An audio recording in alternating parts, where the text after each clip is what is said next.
So, are dinosaurs mentioned in the Bible? Well, no, and mainly because the word dinosaur wasn't invented until 1848, roughly, so it wouldn't be in there. But there's a few instances of creatures that could be dinosaurs. There's one named the Leviathan. Scholars have debated upon that creature for a long time.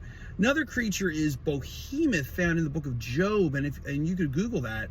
When you read the description of this animal, it sounds like it could be like a Brachiosaurus or Brontosaurus. And some people have tried to say, well, this is just a hippopotamus. And it's like, this doesn't sound like a hippopotamus. Tail like a cedar, that's not a hippopotamus. So, I mean, I don't know. I don't know that it is a dinosaur. It may or may not be. But, you know, I do fall in the, I guess you may have guessed, the minor category of people that dinosaurs and people did walk together. And, you know, I do feel there's evidence for that. I don't have time in this video to get into that. I could do a little more research to provide some evidence for that. But I do want to say this about dating methods, and I don't think like we should just disregard them or anything like that. But there's a couple things that we have to consider every time we use these dating methods. I know they kind of measure the decay rate of different elements and stuff.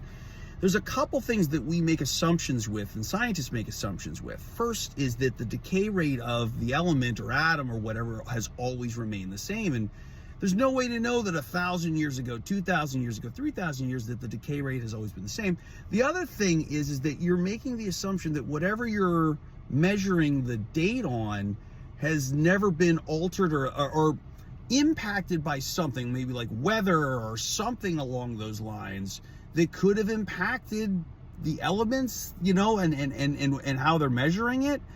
I would argue that the Bible mentions there's a global flood. There is evidence for that. Also, not time in this video, I could go into it, but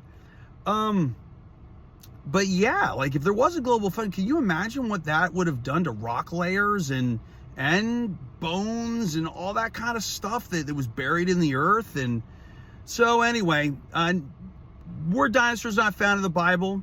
Evidence for maybe a couple creatures that sound like they could be dinosaurs, but that's kind of the gist of it. So